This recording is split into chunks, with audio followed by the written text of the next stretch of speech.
पाबंद शरा तो इस बचपने के आलम की बात है।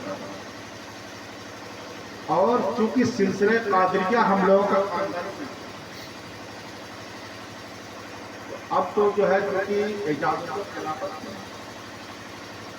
जब मेरे दादा 8 साल की उम्र में हुए तो आजमगढ़ में एक जगह दलाल घाट, वहां पे एक मस्जिद है, वहां पे सरकार सराहोजी संदीला से तशरीफ लाए,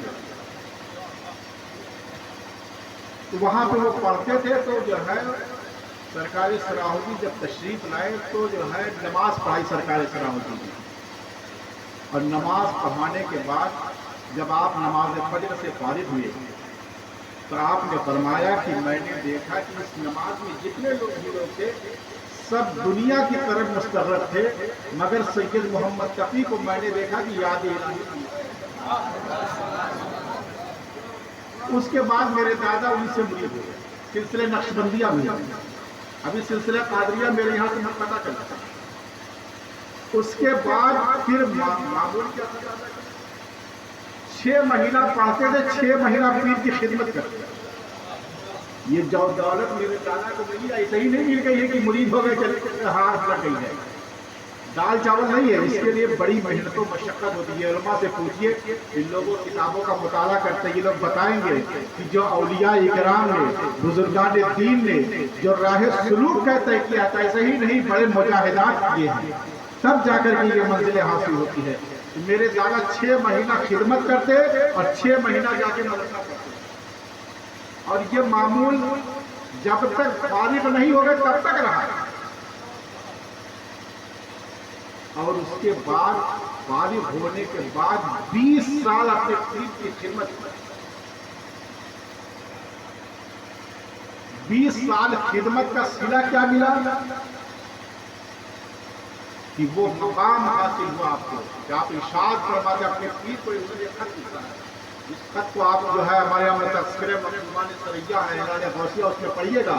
उसमें आपने लिखा है, सलाम और दुआ के बाद लिखते हैं कि हुजूर मैं जब मुराक़बे में बैठता हूँ तो मेरी कैफियत ये होती है कि मैं जो है एक नूर का दरिया ज़ाहिर होता है जिसमें मैं गोता सर, और उसके बाद मैं 70 कदम और आगे जाता हूँ, यदे बैज़ा की रोशनी दाखिल होती है, और मैं जब उसमें दाखिल होता हूँ तो लगता है कि मेरी रूह निकल जाएगी और मैं जो है मुराक़बे को तोड़ देता हूँ। हुजूर ये मेरी कैफियत है और मैं बड़ा परेशान रहता हूँ। तो जान अब तो हम इस मकाम पर पहुँच गए हैं कि पीर की जरूरत ही नहीं है, मगर नहीं, वहाँ से जवाब आया है। वो कहते हैं कि बेटा सैयद मोहम्मद तकी अभी तुमने कुछ नहीं किया है, अभी तो ये इब्तिदा है, अभी ये इब्तिदा है, इंतहा तो अभी बहुत दूर। तो जाने ये खिदमत का सिला, और यही नहीं 20 साल खिदमत किया, उसके बावजूद भी आप हमेशा पीर की बारगाह में जा। 20 साल के बाद भी पूरी जिंदगी का मामूल रहा आपका कि आप अपने पीर की खिदमत में जाते। ऐसा नहीं कि पीर बन करके बैठे रहते थे, बल्कि एक खादिम ही की हैसियत अपने पीर की बारगाह में रहते थे। तब जाकर के ये जो है आपको मकाम और मर्तबा हासिल हुआ था कि आप जब नमाज के लिए नियत बांधते थे, और जब जो लोग नमाज आपके पीर से पढ़ते थे तो जो है जब नियत बांधते थे जो है तो अर्श इलाही के जो सजदा, ये हाँ अर्श आज़म पर सजदा को लोग करते थे। ये लोग जो है रवायतों में आता है, बयान किया जाता है। तो बड़ी मेहनत और मशक्क़त से उस चीज़ को हासिल किया था। और उसके बाद जाने मेरे दादा को हुजूर सरकार सलाहुद्दीन ने कहा कि जाओ आसाम और जा करके अपने जैसा 40 आदमी बना करके फिर मेरे पास आना, तब तक आना नहीं। तो बड़ा सख्त इम्तिहान था, ऐसा समझिए कि इम्तिहान ही था कि अपने जैसा 40 आदमी बना करके फिर मेरे यहाँ ना, उससे पहले आना नहीं तुमको। तो गए, जाने के बाद 7 साल तक आसाम की सरजमीन पर रहे, कोई मुरीद होने की तैयार नहीं, बड़ा परेशान रहे।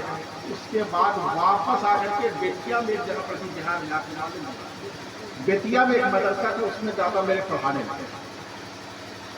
हाँ भैया कोई मुरीद नहीं हुआ तो आप पढ़ाने लगे।